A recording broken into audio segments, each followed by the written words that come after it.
We gas ourselves up, but we short on breath. Talking about we eating, but who we really cooking. Dreaming about greens, but ain't nobody looking. No land, no acres, no seeds in the ground. When the hunger hits, who's gonna be around? We starving every day, and it just ain't the food. Feeding the hood garbage, got 'em acting a fool. We flossing with rides, stunting with chains, but these bars we spitting just bring more pain.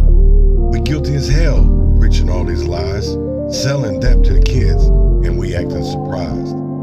We commercialize the pain, broadcast the grief, tell the youth to hustle, but hide the beef. We glorify the trap, invite them to the flames, just like Reagan brought the crack on planes. Back in the 80s when the streets got soaked, my people, my brothers, all got choked. Reagan said no trades, but we know the deal.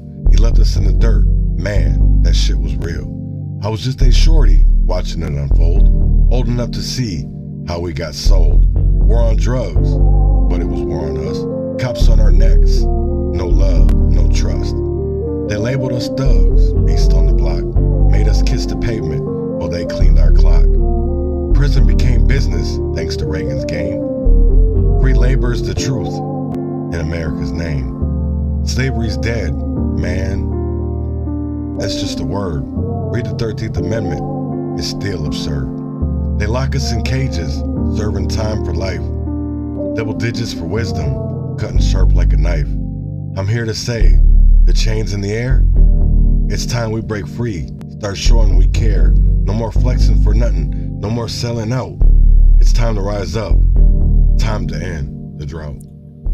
Good morning, good morning, good morning, good morning, good morning, good morning, good morning. And we are going to kick this off with Corporate Thuggin', Joey Fats, featuring Vince Staple. And I'll be right back right after this. Yeah. Niggas know we run this shit, man. This shit quite simple. It go 1 pill, 2 pills, 3 pills, blue pill. Ain't gotta look for me cause you know just where the truth is. Pistol on me tryna catch a rap nigga at cool kicks. Stuck in my ways, but that's evident. City by the sea, all these waves that I'm peddling. In the deep end, but I'm comfy, I'm settled in. The trenches fuck with me. Some of the baddest bitches dreaming, making love to me.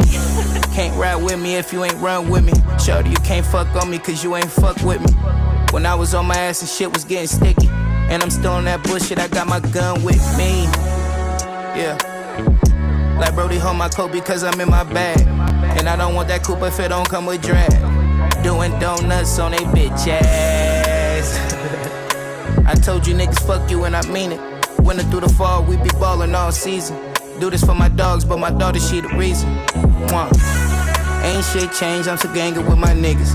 If it's about some money, I'ma get right with you. Remember, used to wonder what I'm gonna be. I ain't gotta wonder cause I know they see. I told you niggas I'm a different breed. Corporate nigga with some felonies. Foot on their neck, I can't let them breathe. I'm going all gas and nothing left for me. I'ma let the beat rock for a little bit. Just a little bit, you know.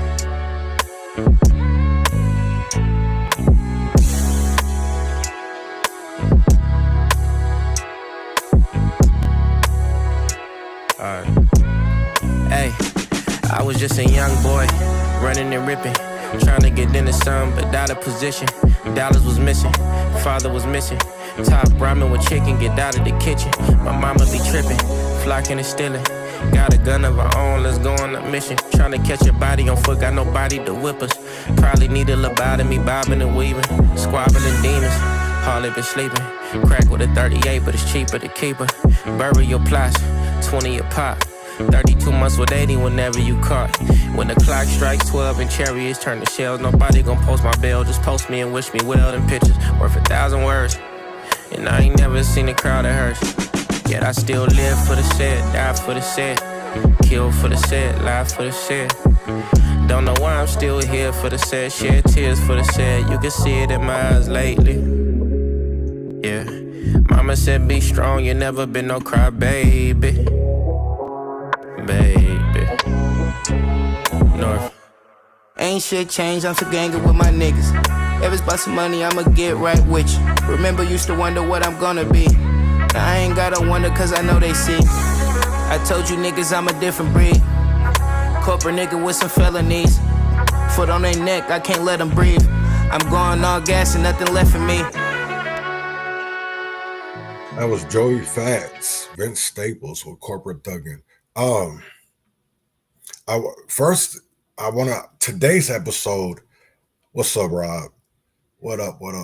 This is what today I want to talk about. But first, I want to talk about what a lot of people maybe don't know, and that is, so a young man and some other people were legal gun owners, and concealed and carry license, but still yet were charged. But yet we're still able to allow immigrants who are not supposed to be here, who aren't even here legally, we're letting them become cops. Last week, in just the last couple weeks, Chicago and Illinois ICE, whatever you want to call them, have arrested 2 police officers that were not supposed to be here. They were here illegally, but yet they were policing communities that they shouldn't have been. And I know a lot of people will say, "Oh, you're being hate." No, it's not. I'm not talking about politics. I'm not talking about race, color, any of that. I'm talking about what's right and what's wrong, because I've seen where a lot of people will stand with people that are lying, that are trying to screw the system, instead of standing for people that are American, should be here, should have the services. That's not what we're getting. We're 3 weeks into a shutdown, government shutdown. And I'm going to speak about that today as well. I really, really got a good episode today, I feel, for you. So dig in, listen, and I hope too that a lot of people will open up their imaginations, their minds, and don't be judgmental. Just listen. And that's what I really want to get into, is that we need to start listening. We need to start having conversations with people who aren't usually heard, who we have really never, to be honest, America's never really cared about. And that's what's really, I'm starting to see. I probably have seen it before, but watching the John Wayne Gacy Devil in Disguise, that's what I did, like, since I think I started it last Thursday and I finished Saturday. And I got interested in it. And this was before, a lot of it started before I was born. And it's, I think his first killing was in 1969. And I wasn't born yet. I was born in 77. But when he was found, I was 2. But it's crazy to think that our law enforcement didn't really care, because a lot of these individuals, people thought they were gay or that they were, homosexuals. And it's crazy to see that the system, there was 2 Americas. There was 2 types of justices. They had, for the people that are affluent, who have, a privilege that they think they only have because of money. And then you have poor people. And that's what a lot of those kids and young adults were. They were men from a certain, across the tracks, that people didn't care about. And we need to get over that. It's the same. It's still happening today. I'm literally seeing that. Even there's another show, I don't know, a lot of people paid attention to, but Alex Murdaugh, he was found guilty of killing his wife and son in South Carolina. Well, they're doing a show about that as well too. And it's crazy to see that as long as you had money and affluence in America, you could do whatever you want. And these 2 shows have proved that silly ass white boys, silly ass white men who had money, who had affluence, and were screwing over the systems because they could do wrongs and there would be no consequences behind it.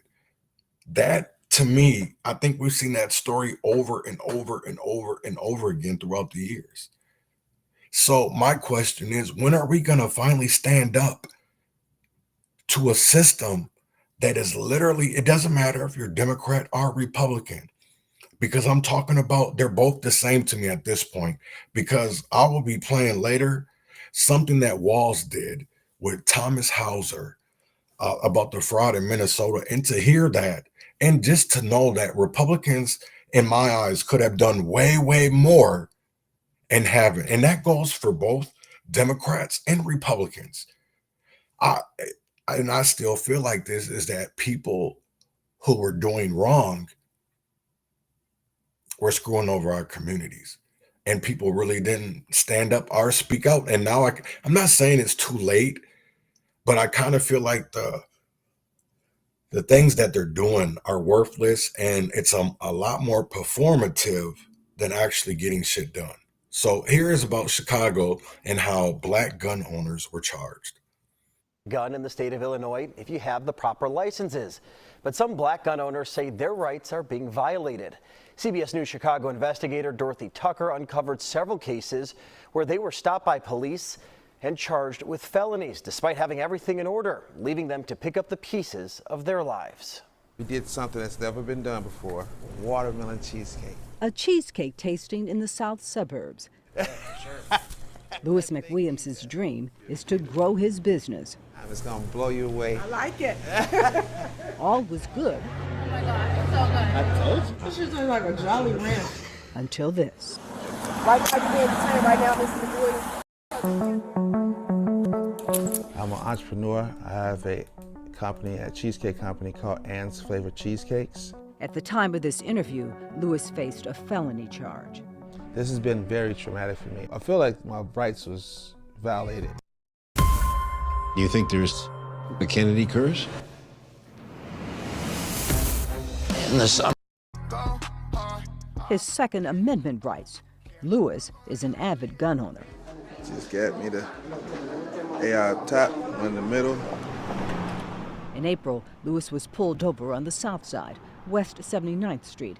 He had a missing front plate. Hey, yes, sir. How you doing, boss? Good, good. The first thing he did, tell the officers he had a gun. Okay, where's your firearm? On my side. Okay, you got your consent to carry license? According to state law, in order to carry a legal gun in your car, you need a firearms license, better known as a FOID card, and a concealed and carry license, commonly called a CCL. This is Louis's card, and it's valid. That's what he handed the officers. He looks at him. He said, okay, cool, this is perfect. Only it wasn't. Concealed and carry, it didn't pop up. Oh. It didn't pop up on Leeds, the database operated by the Illinois State Police. Police recommended Louis be charged with 2 felonies. Right now, Mr. McWilliams, because we can't verify your concealed carry. And look here, prosecutors approved the charges. He never should have been charged. Irv Miller is a former prosecutor, once in charge of reviewing police cases. He showed them a valid CCL card. Not only did they see it, they actually took possession of it and inventoried it. I haven't got to do it. It's right there in CPD's inventory sheet. So why was Louis arrested? That's a question we wanted to ask Superintendent Larry Snelling, but he declined an interview. So we reached out to state police, because anytime an officer pulls over a driver who has a gun, the first thing they do is check the state's database to see if that driver has a valid FOID and CCL. Oh, okay. So here's the question we asked the state. If a driver like Louis actually hands the police a valid CCL, but the officers don't see the information in the state's database, what should they do? The state replied, the officers should not take any law enforcement action as it relates to a potential FOID CCL violation. That's what Louis expected, and what he was told later as he stood in a jail cell. This comes back clean. Yeah, then they just let you go, apologize, and let you go about your day. That's not what happened. Louis spent 24 traumatic hours behind bars. It was just deplorable. There were roaches falling from the ceiling. You know what? I've been on California Avenue, Cook County Jail, and I will tell you like this: for a person that doesn't gangbang or trying to attempting to live their life the right way and not trying to live out in the streets and do all that gang banging bullshit, right? Most of the people have not been to Cook County Jail and don't understand how bad it is. That was one of the first jails that had ever asked me who I was with, if I was gang related, if I was this, if I was that, because literally people have been killed in those jails for not being, came down to gangs. And I will say this is that when it comes to Minnesota jails and prison, we are bad because even this week, I'm going to come on here and I'm going to bring Jennifer and we're going to tell a story about Anthony, not a story, the truth about Anthony Graham, because that does bring up a lot of his situation has happened time and time again where Black people, especially, and I will say this, not even just Black, but poor people have been screwed over. And when are we finally going to get tired enough of people that senselessly things happen to? We could have, that's the one thing that I really thought about the last couple of days is about what could have we have done differently if we took, especially when it comes to mental health, or I go back into where the guy had a stroke and they thought he was drunk, and it's like, damn, like, can we ever just get the benefit of the doubt? And and I want to say this is that jails, commissioners, mayors should really take a look at this, because why are we having, I will say this, is that you have bad apples in your administration, no matter if it's police officers, sheriffs, because that hurts the taxpayers. That hurts, and a lot of people don't understand that. And I really do feel like we need to start feeling that, because I will tell you, is that there's a lot of cases in Minnesota where the jail administrations or the jail officers have fucked up. And you know who has to pay the consequences?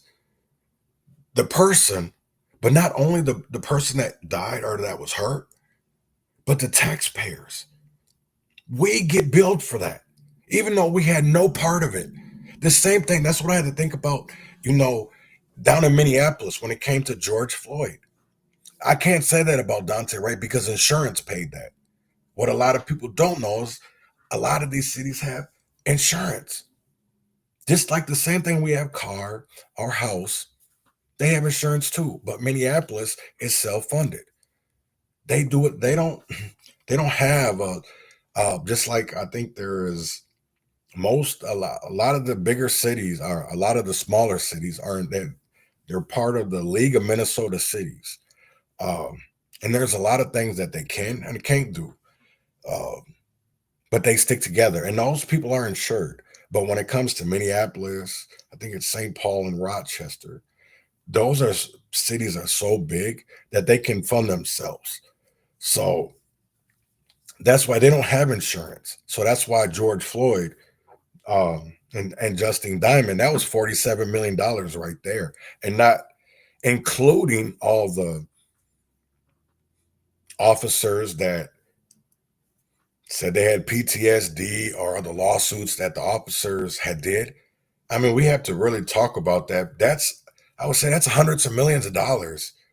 That is taxpayer money. I think people really have to look at that. Like, what are your taxes doing? What is your tax money doing? Is it going towards helping stuff in your community, or because you pay it? I will say this. If you're a homeowner or property owner and you pay a lot of taxes, and you live in Minneapolis, it's time for people to get involved. I mean, because I will tell you right now, there are so many corporations that have their hands in the pot. Because, yeah, I will tell you like this, is that we really need a change. Shouldn't be Jacob Fry. It shouldn't be Omar Fatah. And that's the part that makes me really, really sad. And it's like, how can you be, because I'm cool with a lot of people up there, right? But I know a lot of them are also DFL. They don't like Republicans, they don't like conservatives. But I'm not going to sit here and beg for help. Not when they're bringing people over here because we're starting conflicts in their countries. Are we getting involved? So then we have to take their immigrants, or we have to take their migrants, their citizens, right? And give them housing, jobs, education, driver's license. But yet we're all, at the end of the day, what about the people that have been here for years and just want to be seen? Because I can tell you right now, is the man that in Chicago, we're not doing that to all these other people. And that's what I'm not understanding. There is two types of justice systems in America. It's not always about your color, and we're so far past the black and white thing. It's always not about racism. It's about all these other isms, classism, genderism, ageism. People don't want to have a conversation about that because a lot of people out here, they might say they have that one black friend, but I can guarantee you they have negrophobia. They have negrophobia. And that's just the truth. That's the truth. They say they cool with that one black person, but then they can't understand the black person that was born and raised in the jungle. And when I'm talking about the jungle, I'm talking about the streets of Minneapolis, Detroit, Chicago, because that was a jungle. A lot of motherfuckers like, no, it wasn't. Shut the fuck up, because if you're not saying that during the 90s that Minneapolis wasn't a jungle, you're a fucking lie. You're bullshit. Just like how we got into it yesterday I ain't even gonna get into that, but it's like our politicians, especially when it comes to the Republican side, feel like they have to lie. Okay, listen, that's not gonna work all over Minnesota. What you're doing, that's not gonna work inside of Minneapolis. And that's why Republicans, the thing of it is that people think that Trump can win or Minnesota will go red. Not the way that we have Republican legislators or representatives, the way that they talk. And I'm not talking about all of them. I'm talking about some, because I'll keep it real. The only reason why I can vote today is because I'm on probation. A felony probation is because of the Democrats, not because of any fucking Republicans. Because I can tell you right now, Dwayne Quam thinks that I shouldn't be able to vote. But yet I rooted. Here's the thing of it is, that was the same with Finstad. Carla Nelson, Patricia, I don't know her last name. I think it starts with an M, but that's who I could vote for.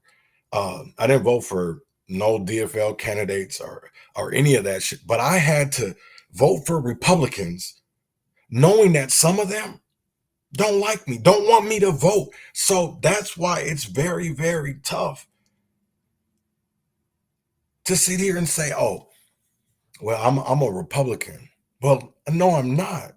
I'm a conservative, and I'm definitely not democratic, right? And I'm not a democratic socialist, none of that shit. I'm none of that shit. Not DSA, not DFL, because I don't believe in it. Because a lot of their policies have fucked black people over.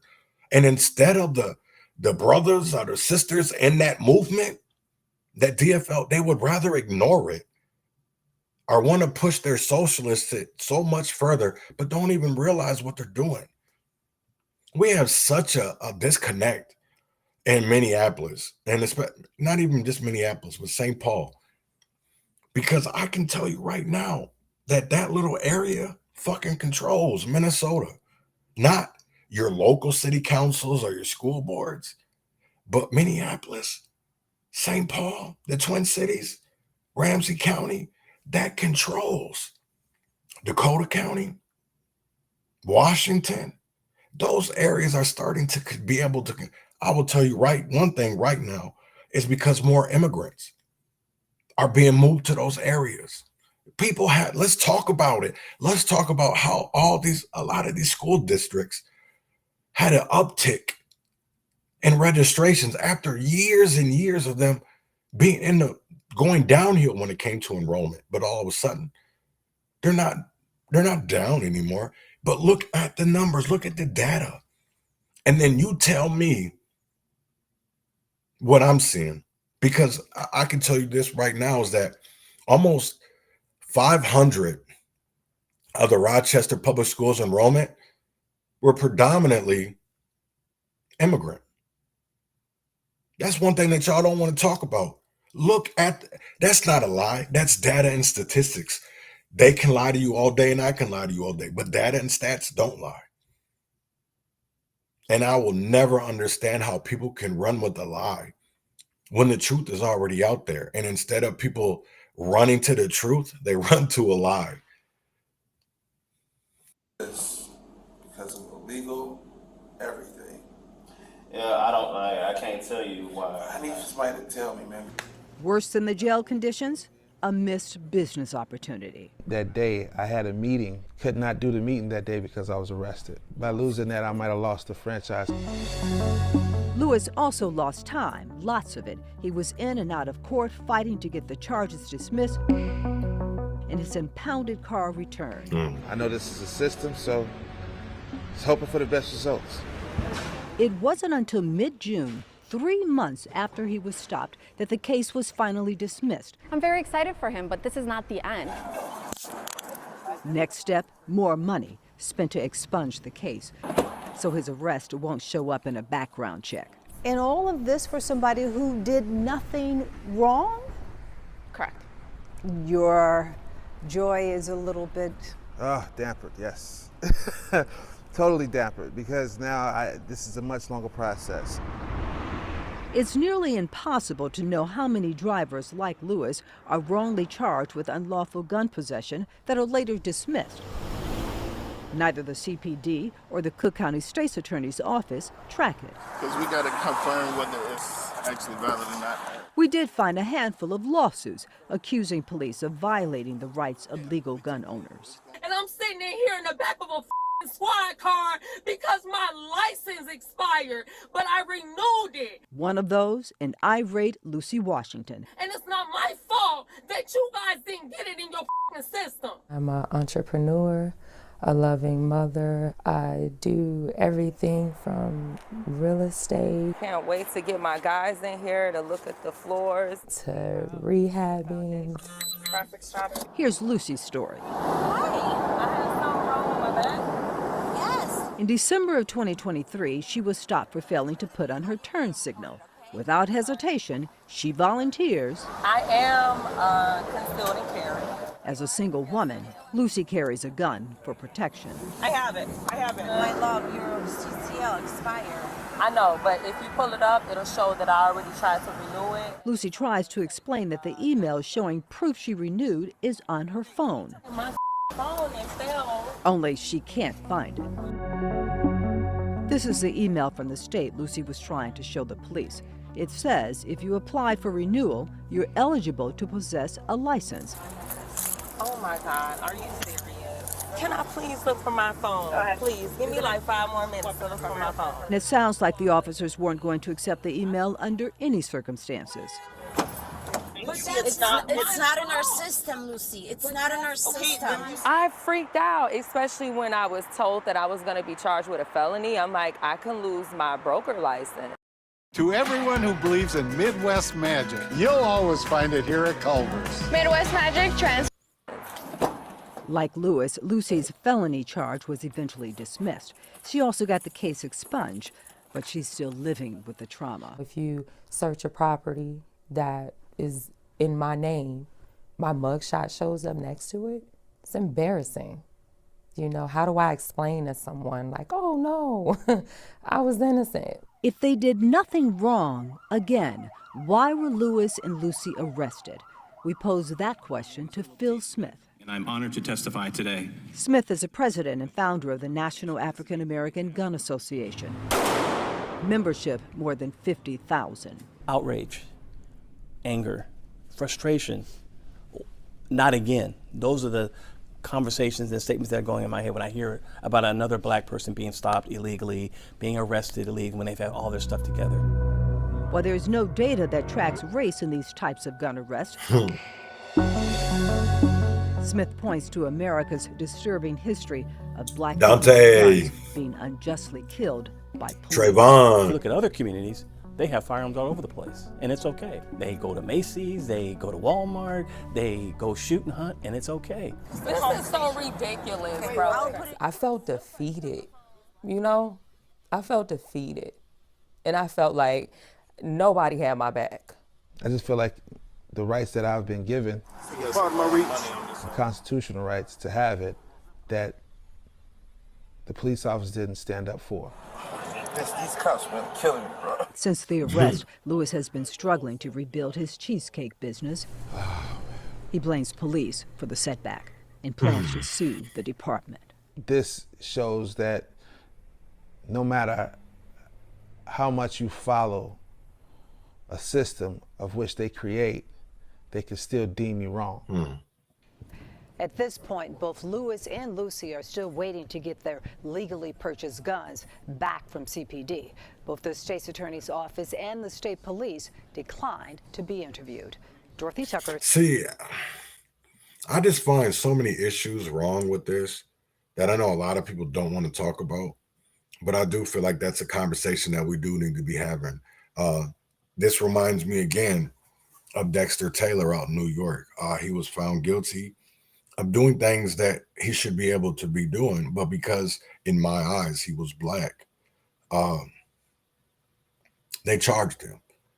And it just, I'm glad that kind of showed you in this story of how it's also a pain in the ass to try to be free for something that you didn't do. You shouldn't even be arrested. So the next one I'll be talking about is the shutdown. There is no shutdown news it's not ending anytime soon.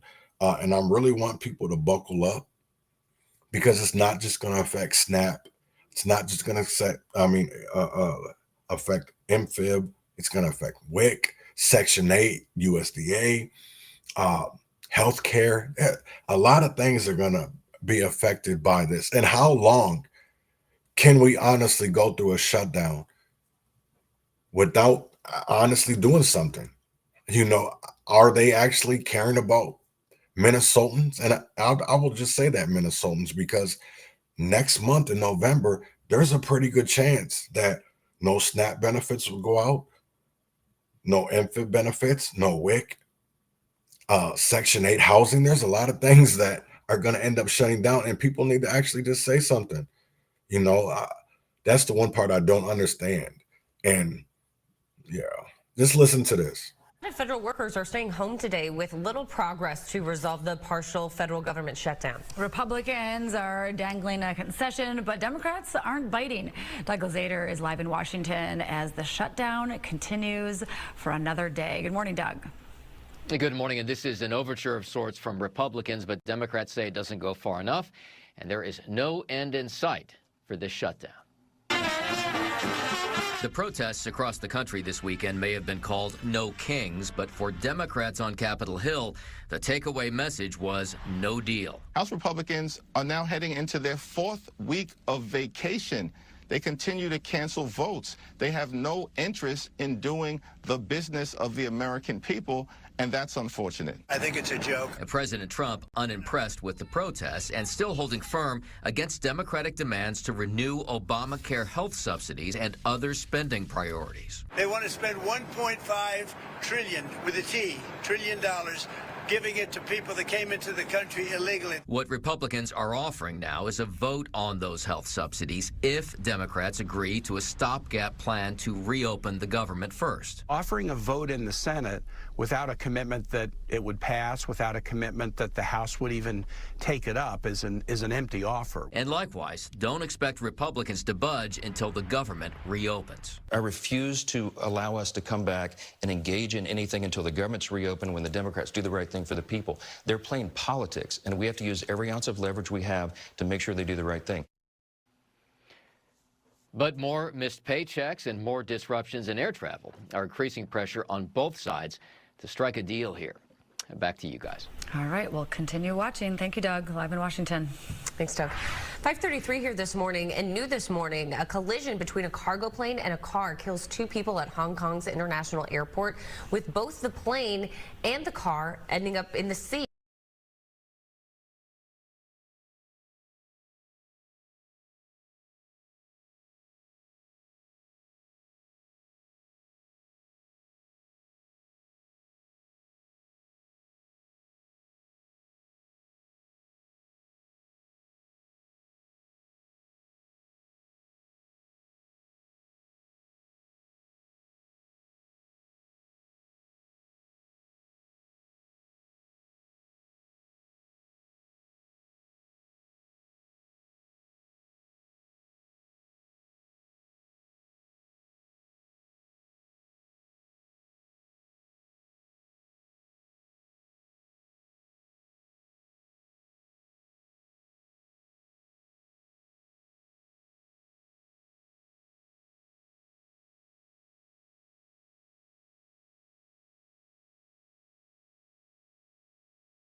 January of 2019. But tonight, as he runs for a third term, he's facing criticism for so much fraud happening on his watch. In a new interview, Chief Political Reporter Tom Hauser talked with the governor about these issues, including why the legislature hasn't passed a bill to create an Office of Inspector General independent of his administration.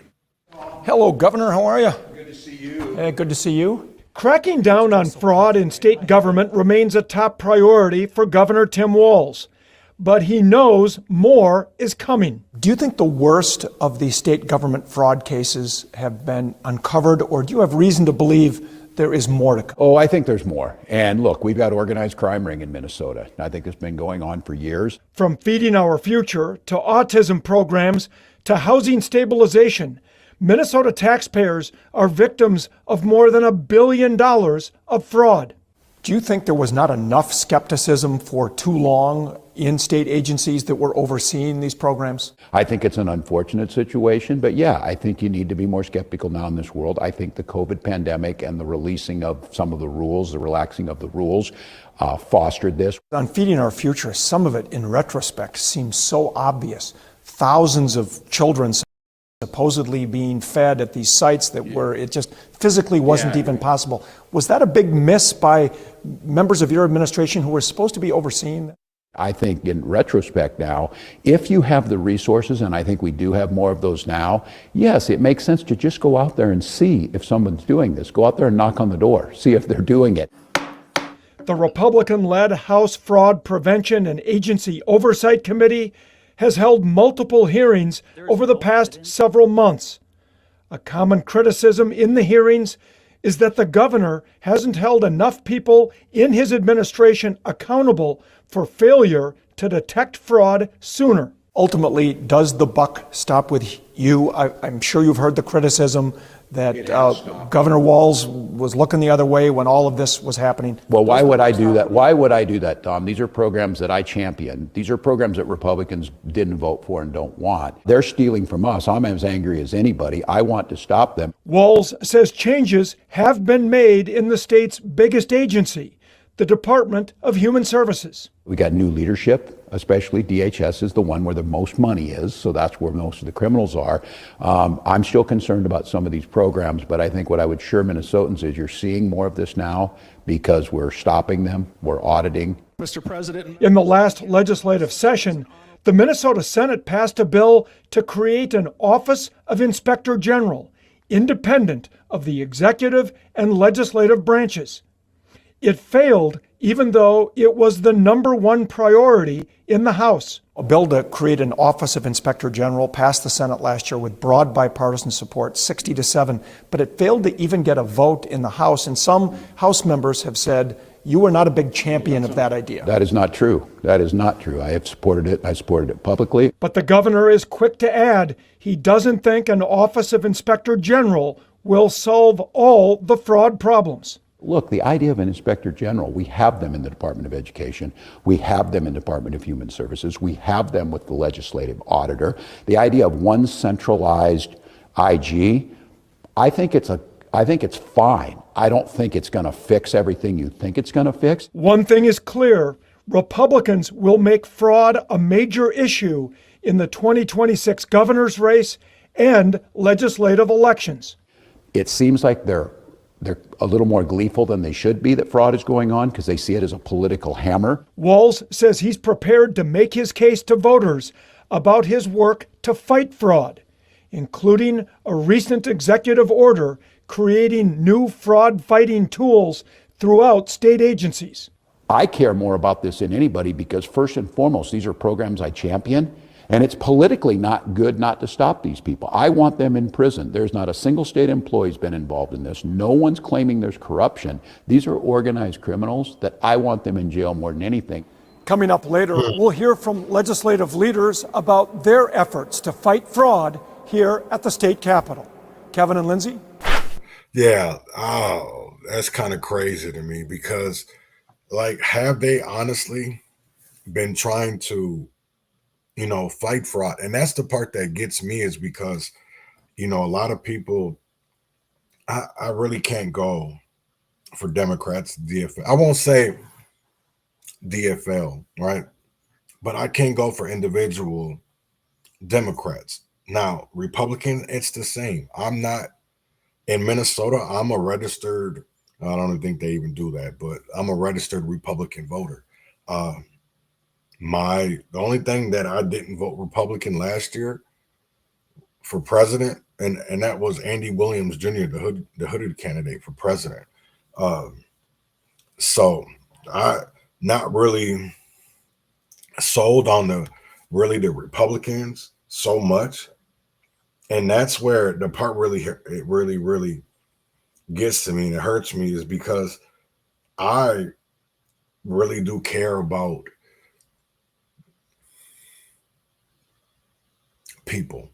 I don't really care about the politicians too much anymore, about politics. I used to, especially when I first got into this. But I've seen how, especially being with, I won't say I was in a BLM organization or any of that. I was did get into TCC for Jay, Twin Cities Justice for Jameer. But I've seen a lot of bullshit. I've seen a lot of, activists, Ben Crump having people bundles of envelopes of cash. I seen it when I went to Akron. I seen it when I went to Washington, D.C. And it wasn't just, everybody thinks that, oh, you're doing this. No, it was Marsha Howard in Akron. You know what I'm saying? There was multiple. That's what I'm saying. What do we really get out of any of this, right? How do we trust? How do we win back, to be honest, any of that? Because in my eyes, I do feel like a lot of people, doesn't matter if it's Republicans, Democrats, I honestly see them both in that same mind, right? Because general party philosophies on helping the poor and marginalized, the perceived difference in how Democrats and Republicans approach issues like poverty, social welfare, and support for helpless groups. Talking about low-income people, immigrants, or those with criminal records, stems from fundamental views on the role of government, individual responsibility, and how best to achieve prosperity.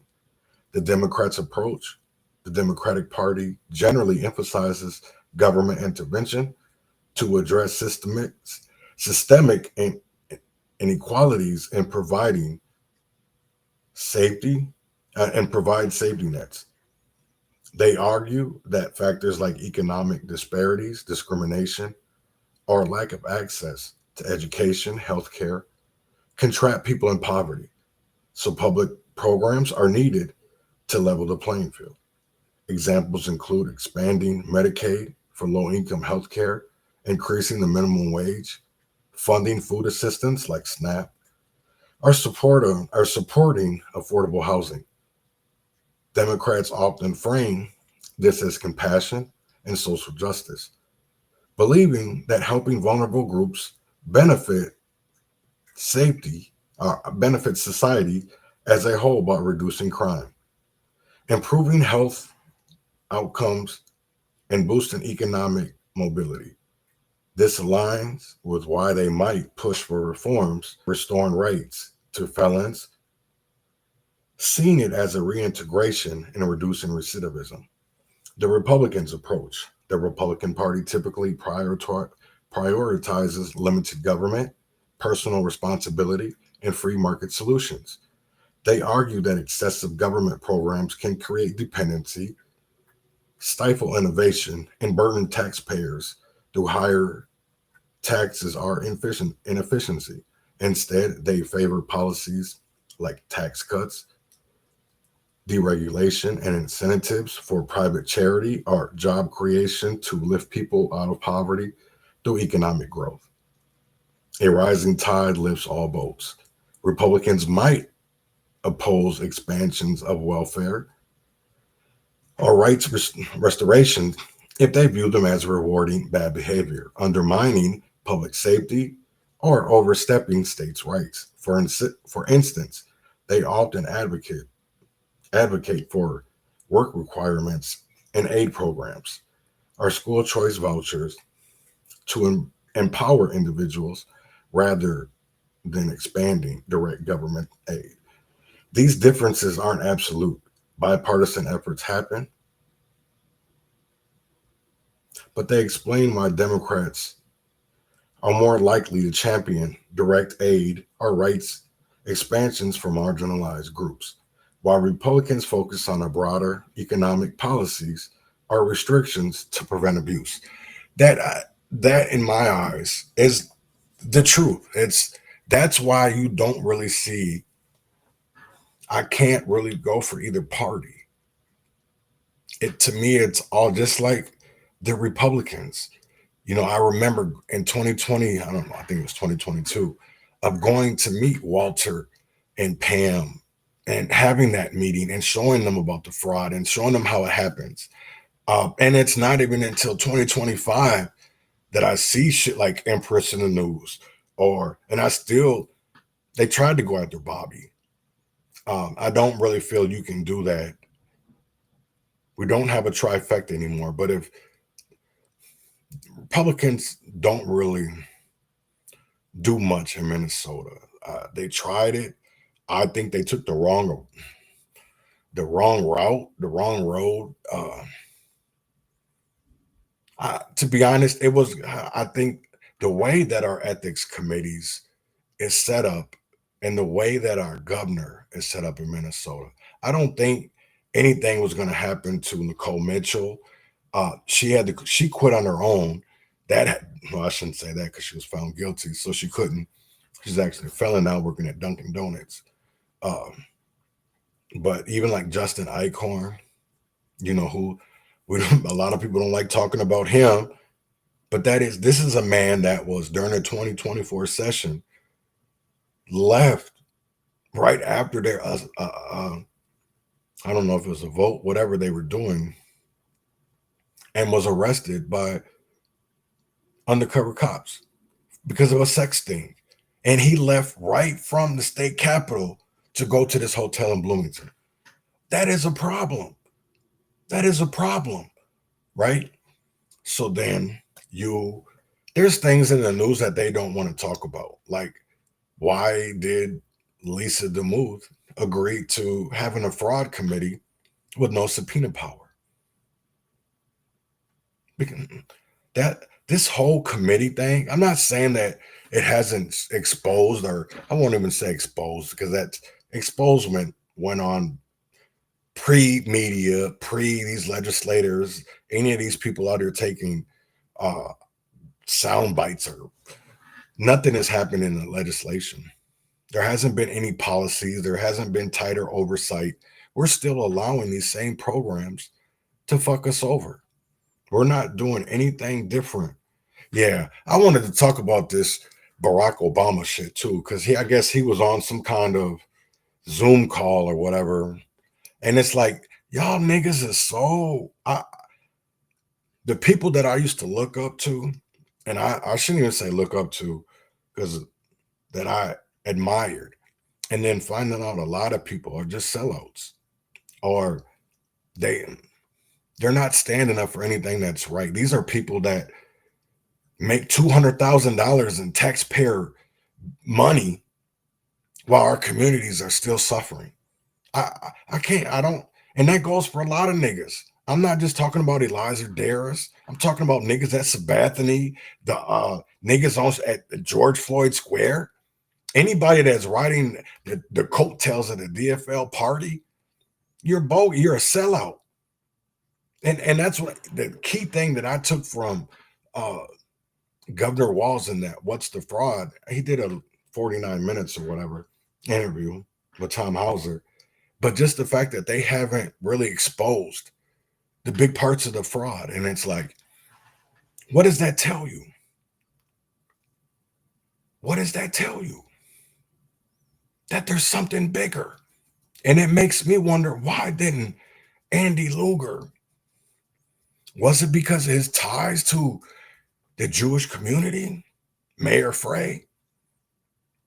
Highland? I mean, there's so many connections that a lot of people don't want to look at. People don't want to talk about R.T. Ryback. They don't want to talk about Sharon Ross and her ties to the St. Paul Police Department or Ramsey County Sheriffs. People don't want to have real conversations. We don't want to have conversations how a lot of our black leaders, their sons have terrorized Minneapolis, all while saying that they're fighting for our equality. How is that when your sons are part of the mayhem? I will never understand that. Where is the point that people are going to finally stand up and say that they're tired of this shit? They're tired. Because I will tell you like this, 2025 has been a fuck of a year. It's been a hell of a year. It's been a hell of a year. And when are we finally going to get past that? We're not. We're not. If we keep on voting for Keith Ellison, Tim Walz, we don't want accountability. We don't. Let's be honest. If we vote for a Bobby Champion or a Latresa Vital, we don't want accountability.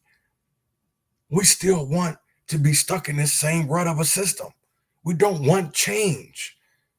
That's why the black leaders, especially when it comes to all over North Minneapolis, they want you to vote for Omar Fattah or Jacob Frey. They don't want you to vote for people that are going to hold them accountable, like Laverne Turner. Because I will tell you right now is that Laverne Turner, I think, would hold a lot of people accountable in Minneapolis. That would be the start of it. That would be the start. And I think if Omar Fattah wins the mayor race in Minnesota or Minneapolis, I do believe that you're going to see a big ass change up. You're going to see Omar Fattah be the first mayor to be arrested on fraud charges. I'm going to tell you, same way out in California. We've had so much fraud, so much waste. It didn't matter if it came to PPP loans. It didn't matter if it came to unemployment. Because a lot of people have, instead of taking the hard way, and I'm going to say the hard way, it means that there's going to sometimes be no's. So you got to depend on yourself to do it. What is so wrong with that? Depending on yourself. Nothing. Depending on yourself, there's nothing wrong with that. Because sometimes other people won't, but you got to make sure that you do. Because I'm going to tell you right now, it gets lonely sometimes. Always trying to be fighting good versus evil, right versus wrong. It's not about people's colors.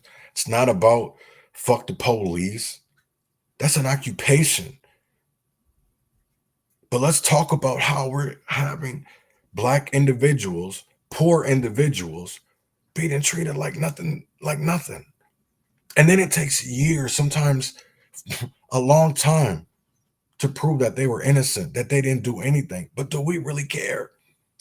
Because I will tell you right now, is that a lot of people, when we talk about George Floyd, right, they don't like talking about Derek Chauvin.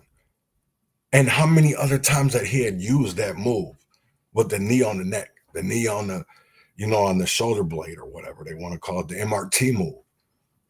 We literally had a police chief and the number 2, Katie, forget her name now. She's she works for Brian O'Hara, but it's like they got on the stand and lied. They perjured themselves. Do you think that anybody in Minneapolis and their administrations are causing a shitstorm? No, because they don't bite the hand that feeds them. That's the same thing with over the weekend, they had Molotov cocktails at a bakery or bar or whatever you want to call it next to Mayor Frey's in Minneapolis, Northeast Minneapolis. And it's like, y'all should already expect this. You should already, none of this shit is even shocking anymore. It's not, because we all knew about fraud. So when we see investigations into people's who have been quietly spoken loud, people don't want to listen until the media says it. And that's what's really crazy, because I don't know how many people from Rochester and surrounding communities have been killed in Minneapolis in the last few years. And that's something we still don't want to talk about, because we had niggas who were working with the Rochester Police Department. They don't want to talk about shit like that. They don't want to talk about the sex offenders that were preying on inmates. They don't want to talk about the Matthew Adamson, who was out here trying to have sexual relations with kids, with women, and he wasn't the only one. There was another one, Timothy Morgenstrom. It's like, come on. Now we're going through it with Shane Roper. Like, wake up, people. Not some of these people should not be law enforcement officers. Because what's crazy is I'm gonna tell a story, right? So it has to do with Anthony Graham and the tragedy that happened in El Berlidia on Saturday night. And it's really, really crazy that you had a PO say career criminal. Not that it was, and not anything about mental health, but you want to demonize the young man so that people don't give him, nobody wants to give him help. How is that we're doing anything right by our constituents when we judge people before we even know them, before we even have a conversation? That to me is insanity. That to me is crazy, because how do we keep on doing the same thing over and over and over? Isn't that insanity? Isn't that insanity? Because what do you call something that people do over and over and over again, but it keeps on being something bad? Isn't that insanity? Isn't that where we need to look at around us, our surroundings, and say, we need to do something different? We need to do something different. And we need to do something different now. We don't need to sit here and wait. No, we need to do something now. Now. You know what I'm saying? So, over the weekend, they had the No Kings. And I do want to show you some of the footage, the news reports that they had, because I guess it was about 7 million people America-wide. I know there was hundreds of thousands just in Minnesota, period. They said between Minneapolis and St. Paul that it was about 100,000 Minnesotans. I mean, you got to look at the crowds. There's a lot of people. Gathering downtown Minneapolis today for the No Kings protest. This was just one of dozens happening across the state, and more than 1,000 around the country. Protesters rallied against what they see as a drift into authoritarianism under President Trump. Republican leaders criticized the demonstrations, calling them, quote, hate America rallies. We had crews around the metro today, and Joe McCoy gives us a look at some of the images and sentiments captured. We are the people that will repair, restore, and make this nation finally the place of belonging for all of us. From Minneapolis to St. Paul, Golden Valley, Stillwater, and beyond, tens of thousands of Minnesotans gathered today to protest the Trump administration. Our Constitution, our very Constitution, our very right to have democracy in America is really at stake right now. The largest No Kings protest in the Gopher State was held at the Commons Park outside of US Bank Stadium. I'm truly blown away by the turnout. The strength in this country is right here in downtown Minneapolis. U.S. Senator Tina Smith and Minnesota Attorney General Keith Ellison both spoke about defending democracy. Let's go take our country back. Ellison also held a moment of silence for Harper Moisky and Fletcher Merkel, who lost their lives in the Annunciation shooting, as well as for Melissa and Mark Hortman. Never forget them. Always remember them. Protesters shared numerous concerns, including cuts to their health care, education, and the ICE raids taking place across the country. It genuinely feels like everything that we stand for is under attack, and I can't see a better reason to show up today than to defend that. Across the river, the intersection of 7th and Lexington drew hundreds of people who feel our country is at a crossroads. There's a lot of people hurting, and a lot of people are just shutting down their voices. And it hurts to see, because I was raised to believe that this is the land of the free. And we're free to believe what we want. Although many are distraught about the state of our country, they say seeing this many people unified and protesting peacefully gives them hope. It is a true representation of what America should be. In the Twin Cities. Yeah, I'm not sure if I believe that. They're in Rochester as well. Here is another perspective on the whole thing that happened this weekend with the No Kings. So listen to Fox 9. You did at first, you listened to, I believe it was KSTP. Let me see what it was. Oh, Carrie 11, which is more of a Democratic or Republic or Democrat leaning socialist. Well, here's a Republican with Fox 9. The streets were packed with protesters for the No Kings rallies. They oppose President Trump and his policies. Thousands gathering across the country and right here in Minnesota, the big one in Minneapolis. Fox 9's Leon Purvis spoke with a few of those in attendance, as well as the Minnesota GOP. Many were chanting Donald Trump has to go, holding up Dump Trump signs and dressed in No Kings costumes to make their voices heard.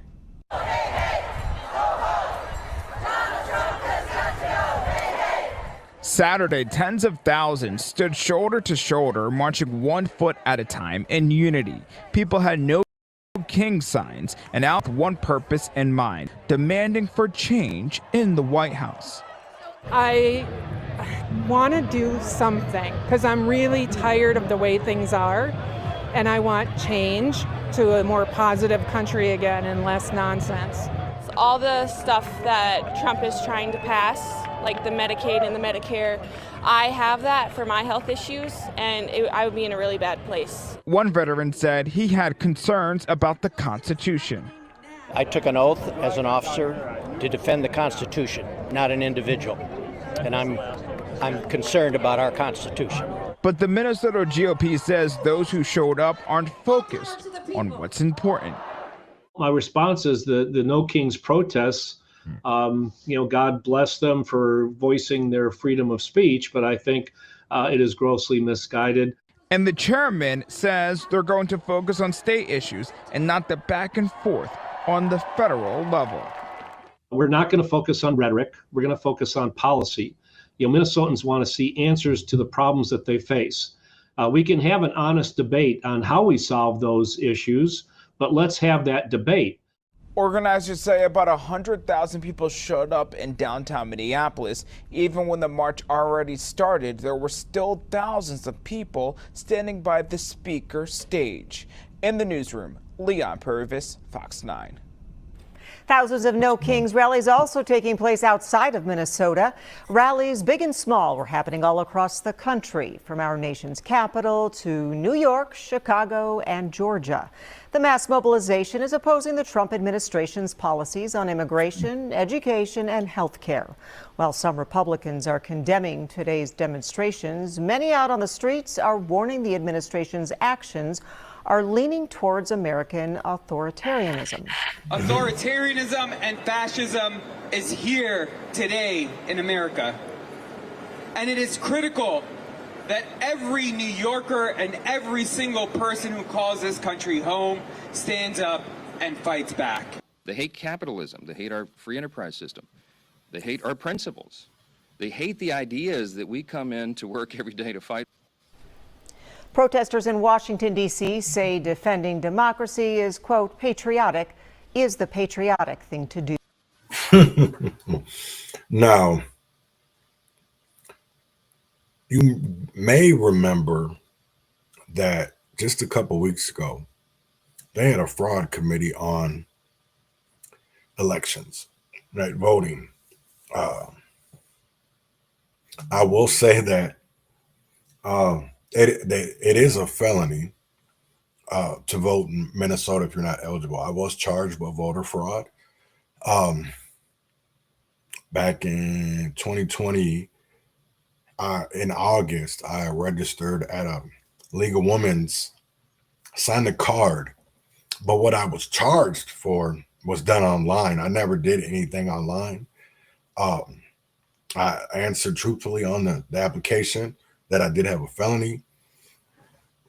Well, they took me to jail. No, I shouldn't say they took me to jail. They charged me, and I had to go through this. They ended up dropping it, but I don't know how much shit I've had to go through in the last couple of years when it came to voting, if it came to just fighting for what's right. And to be honest, I know I wouldn't be able to vote if it wasn't for Democrats. This is not a Republican win. This is not a Republican talking point or any of that. This is a lot of disenfranchised voters out here that probably don't believe in the DFL and DSA and any of that bullshit. Right? And then even with the GOP. So where does that leave us?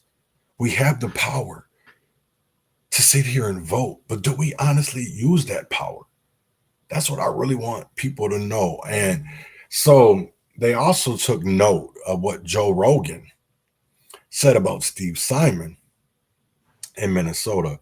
So listen to Joe Rogan on his podcast talk about Steve Simon, and this is from, I think it's Carrie Levin. At the very least, this is opening up the door for people that are non-citizens to vote. And it seems like they're confirming that non-citizens with this driver's license can vote. That's a clip from Joe Rogan, one of the most popular podcasters in the world, talking about a recent legislative hearing in our state, Minnesota, that was talking about potential election fraud.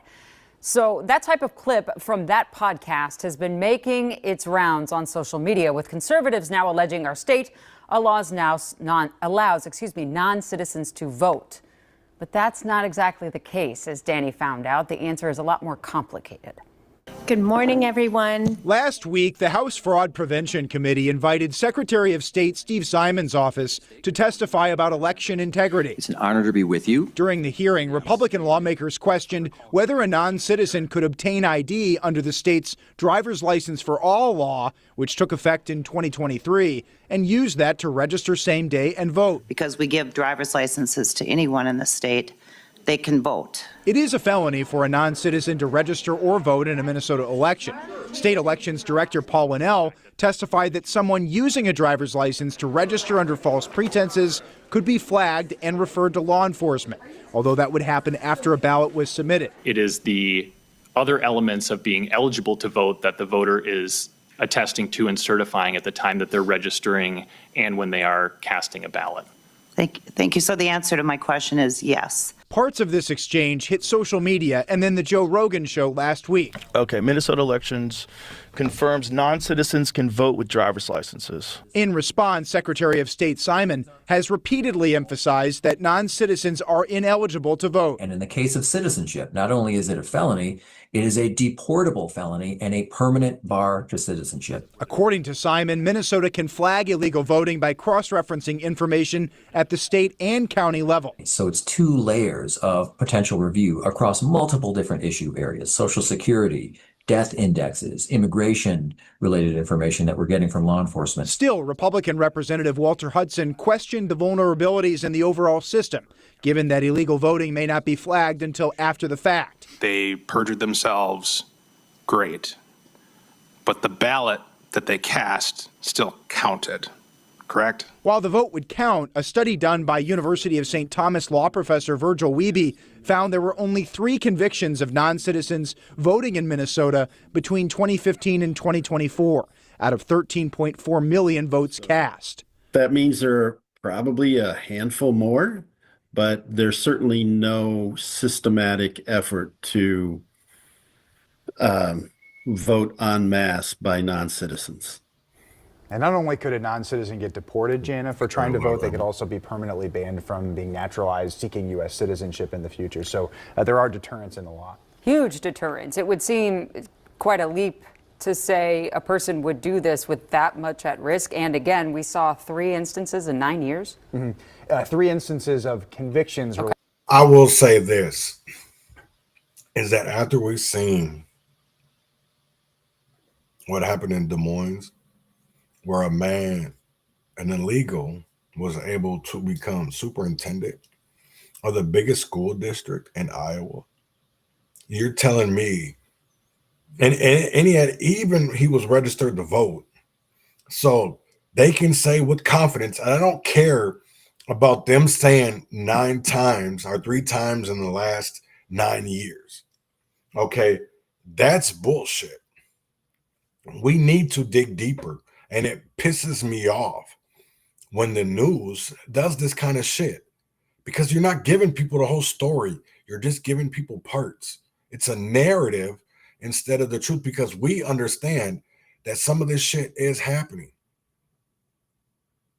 And just because you don't want to admit it doesn't mean that it's not.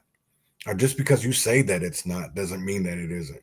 Because we don't trust. Here's the one thing that I want people to know is that stop trusting Democrats. So this is the 2 Molotov cocktails thrown at Minneapolis ice cream shop. Now, this ice cream shop is right next to Mayor Frey's building. An ice cream shop is not the kind of place you expect to be firebombed, especially not twice. The owner of this place thinks it goes beyond what he sells. Fletcher's Ice Cream in Northeast Minneapolis is still cleaning up from the attacks. Our Uba Ali was there when the owner finally got some good news. Uba? That's right, Frank. It's been a tough 24 hours for the owner of Fletcher's Ice Cream and Cafe here in Northeast Minneapolis. You can see the damage. You can see the window is boarded up. But what the owner says is even clearer is a message of hate. It's nerve-wracking. It's scary. The first attack came just after 10:30 Sunday night. It came through, and it kind of, as it exploded on the window, it sprayed and caught the couple of chairs here on fire. By Monday afternoon, another attack. Same suspect, another Molotov cocktail. This time leaving a bigger hole in the window. A witness snapping this photo that shows something on fire. It happened twice here. You know, it didn't happen at the bar next door. It happened here. So there's a reason why, you know, and I'd like to think it's not my flag, but it very well could be. Jason Fletcher opened in this Northeast location 3 years ago. The central focus, a safe space for the LGBTQ+ community. What sets it apart from other stores on the block? This pride flag. I've had so many people that have said, thank you so much for representing us, and thank you so much for just being a safe place. Fletcher believes it made him a target, but says he's not backing down. We're not going to crumble. We're not going to let this stop us. We're going to keep going, and we're going to continue to support the people that We want support. And just as we were wrapping up, some unexpected news. Wonderful. Relief after fear and uncertainty. I didn't want my employees coming to work tomorrow knowing that this person could still potentially come and do something. Several agencies are working together, including the ATF, to determine the motive for these attacks. That suspect is in custody tonight. Frank. Well, that is good news. They have the suspect in custody. But that is kind of crazy that people are still doing this. I mean, on things that you might not agree on. But I did want to end with fraud. Because the top prosecutor in Minnesota calls white-collar crime here on steroids. And that's, again, another thing that I believe we need to have a conversation about. So here you are with top prosecutor in Minnesota. So what's next? More investigations, more prosecutions, and more prevention. But it looks like Minnesota taxpayers are going to eventually be out billions of dollars. And that staggering prediction comes from the man who's been serving as acting U.S. Attorney for Minnesota, Joe Thompson. And as new U.S. Attorney Dan Rosen takes over, Thompson's work goes on. He recently told investigative reporter Eric Rasmussen his team continues to find more fraud across a variety of taxpayer-funded programs. The example I'll give is 1 million seconds is about 11 days, more or less. 1 billion seconds is 32 years. To give you a sense of how much 1 billion is, it is an astronomical amount of money. Following the money is a full-time job for federal prosecutor Joe Thompson and his team at the U.S. Attorney's Office in Minnesota. I think we've all come to understand the magnitude of the fraud problem here in Minnesota. From Feeding Our Future to autism treatment centers to housing programs, Thompson made headlines this summer in this interview with 5 Eyewitness News reporter Jake Holes. He expects the scope of fraudulent use of taxpayers' money will exceed $1 billion. Do you stand by that? Yeah, I was actually surprised that there was such a reaction to that comment. Come on. You weren't really surprised, were you? I was. I thought that was obvious. I think ultimately we'll have prosecuted $1 billion worth of fraud. Not that there was 1 billion. There's far more. Billions. Billions. Do you have to sort of triage cases? Do you have to make hard decisions about what to pursue, even if there's something over here that might be legitimately troubling? Absolutely. I mean, we can't prosecute all the cases. That's not even a realistic goal. We have to pick the ones that have the most impact. Do you ever worry about fraudsters being emboldened, that maybe they'll just get lucky and not be the ones that you chase down? Well, sure. One of the issues, and if you hear us argue at sentencing, one of the concerns is if you had the opportunity to make, say, $10 million, and maybe there's a 10% chance you get caught, maybe only 5% chance you get caught. And if you get caught, you might have to go to prison for 4 or 5 years, maybe even 10 years. But it sets your family up for generations. Yeah. Would you do it? I suspect there's a line of people outside the courtroom that would take that deal. In fact, that's how Thompson described some of the defendants swept up in the massive investigation of Feeding Our Future. He calls it white-collar crime on steroids. It wasn't one of these Ponzi schemes that goes on for 10 or 15 years and money gets paid out in lulling payments. Just $250, $300, $400 million out of the state coffers into people's pockets. Poof. Is there a chance the same stuff is going on in many other states and it just hasn't been as unearthed as you've done it here? I don't think so. You went to Stanford. I'm from California. Would you be surprised if they unearthed some level of fraud in a place like that too? I'm sure there are big fraud schemes in California, but you don't see what we see here, which is programs that are almost entirely full of fraud. Is there a danger of becoming too jaded, too cynical to look at every good effort to help the most disadvantaged people in our state and say we just need to cut it off? Well, every time I think I'm too cynical, I realize I'm not cynical enough. It's going to have to be the politicians and other people to decide to what extent these programs should exist or should not. But I don't think an excess of cynicism is the problem we have in the state of Minnesota when it comes to these programs, at least not yet. Inside the U.S. Attorney's Office here at the federal courthouse in Minneapolis, Thompson tells me he and his team continue to work on a strategy to investigate and prosecute more fraud. To borrow a sports term, he says they're now playing a zone defense because there is still so much suspicious activity in a variety of government programs here in Minnesota. And that's just sad that we still have all this fraud that is still to this day going on. And how do we get rid of it? How do we expose it? I think a lot of it has already been exposed. I think it's people need to stand on what they're saying. And I think a lot of people are. I don't think a lot of people are sitting here trying to duck it or, trying to get out of the way. I think a lot of people who have been, they can be called whistleblowers or people telling the truth. I don't care what you call them. Yeah, we really need to stand behind people, and we need to stand behind people long and strong and hard. The same way that we stand up at No Kings protests or protests of injustice, because there's a lot of injustice. There's a lot of injustice in Minnesota. Not continue.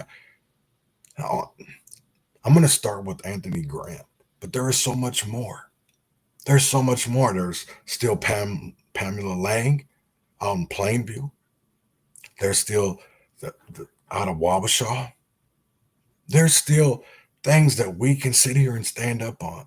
And I know Robert is he's doing what he does with the RICO and the treason, and we have to keep going. We have to keep going, because I will tell you like this, there's only so long that people can stand up for what's wrong. And it's time for people to stand up for what's right, because we have people that we love, people that we know it's being felt. Doesn't matter if it comes to the government shutdown.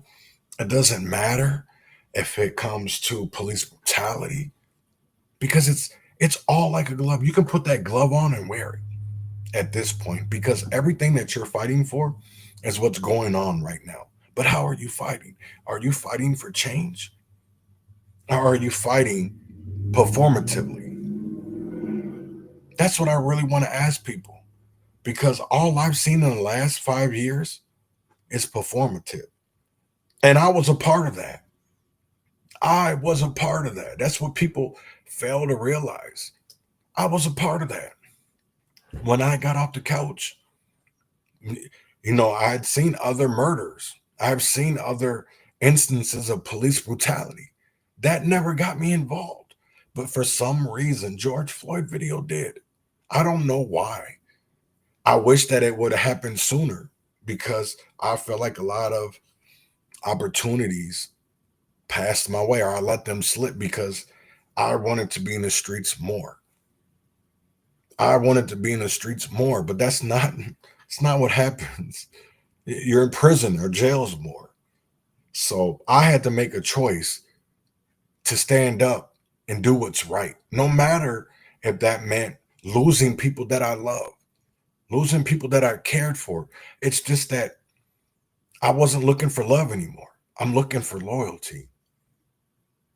So when you, as a person, as a human being, can recognize that loyalty comes with love, it's not the other. Love doesn't bring loyalty. Loyalty brings you love. So I really, really think people have what is real messed up in America, because I will tell you right now, it's the realest people who say they're real are quick to fold. They're not built to stand up to a lot of shit. They're not, especially when it comes to wrongs in our communities. They would rather keep on getting fed by the people that hurt us than to stand up for what's right and to disconnect yourself away from them people. And I will tell you like this is, and I'm being honest and I'm being truthful, and I've had a tough 5 years. I didn't talk to my mom because she voted for Donald Trump. That was in 2020. Then my mom ended up getting cancer. I had to throw all that political shit aside. But now and even my other family members, I don't want to stand on wrongness anymore. I'd rather stand 10 toes down on the truth. And a lot of people don't want to do that.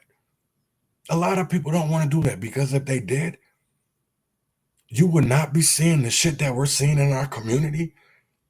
We wouldn't be seeing it. We wouldn't be seeing the little girls that are being abused. We would be paying attention. We would not let people die in Olmsted County Jail.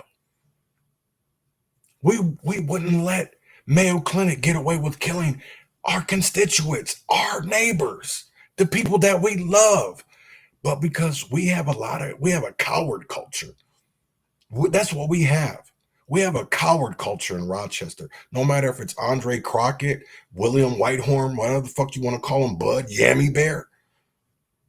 These people do not stand up for what is right. They stand up for the wrongs that hurt our community. The wrongs that hurt our community. The wrongs that hurt our community. That's what I want people to know. So when you're busy saying that these people are your family and friends, they're not. Those are the people that'll throw you under the bus so quick. Why do you think we have so many snitches in Rochester who are supposed to be real niggas, who are supposed to be real? I get it. Rochester, Minnesota is such a crock of bullshit. Bullshit. And I'm going to say it again, bullshit. We have so many niggas down there who would rather accept Caucasians' permission than doing the right thing. They only do what the white man tells them to do. I'm going to tell you right now, it doesn't matter if it's Wale, he a dick sucker. I'm going to tell you like this, we have so many people in Rochester who would rather do wrongs than stand up for what's right. They would rather keep on sucking the dick of Mayor Norton, Rochester Police Department, Olmsted County Sheriffs. Y'all would rather be having their dicks all in your mouth than standing up for what's right. Because how do we have niggas that work with the police department, but y'all was still allowing all this bullshit to happen in our community? The drugs, the overdoses, all that shit. Y'all were being silent. Bud, Crockett, Yammy, all them niggas, they were quiet. Because when it came to the real dangers, they weren't there. When it comes to making sure that our people are fed, no, they wanted, see, that's the thing a lot of these motherfuckers wanted. They wanted money. They wanted cash because they believed that that's power. They believed that that's power. So no matter if their wives were running off with sex offenders who are molesting 4-year-old kids, nobody gives a fuck about. Nobody cares. Nobody cares that a woman died in Mayo Clinic's health or care. Nobody cares about the man that died in Olmsted County Jail, that wanted help, that yelled for help, but they thought it was a drugs. They thought he was coming off of drugs. So instead of helping the man, all because he was black. And I'll be damned that's going to happen to Anthony Graham. I'm going to tell you like this. Dwayne, Stanley works in the same office that my probation officer works. That's not going to stop me. Just know that I know Austin's mayor personally. He used to be my probation officer, and he still is a probation officer. Steve King. So we need to stand up for what's wrong. I mean, not wrong, right. We have to stand up for what's right. Because that's not what our world is doing right now. That's not what society is doing. There's not enough people saying this is wrong, and there's too many people saying this is right. So, like I said, I'm going to have Jennifer Graham on here to talk about Anthony Graham because it needs to be heard. It needs to be said. This is something that we need to all stand on together and make sure that justice and accountability happens, and make sure that no more people get thrown in a system with no help. Let's make sure that we help our brothers. Let's make sure we help our sisters. So with that being said, this is the Urban Conservative, and I will be back same time, same place tomorrow. And I'm going to get out of here with Honeycomb Brazy and Pooh Shiesty, G Code, and I'll be back same time, same place. See y'all tomorrow.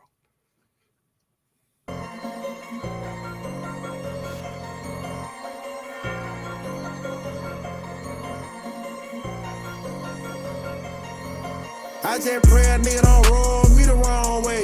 You know we came a long Section 8. Projects every day. Try to get it every way. Side need to change my way. Watch it first 48. I just pray a nigga don't roll me the wrong way. Hey, big house by the lake. Waking up eating great. Boy, life been great. I don't know why these niggas hate. Why these niggas so fake. Man, these niggas so gay. I just pray a nigga don't roll me the wrong way.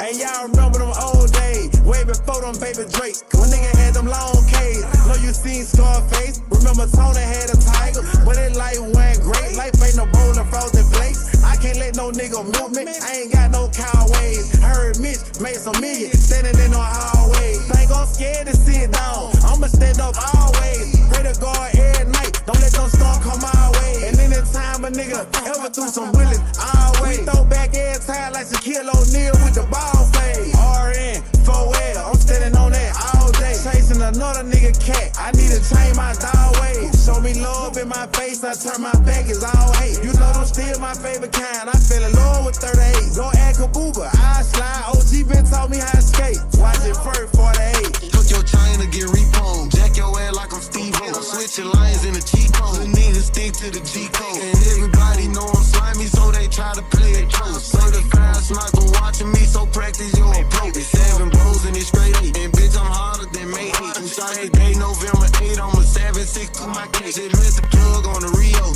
I might pop out with K-Cobb and I'm like Stitch, she Leo.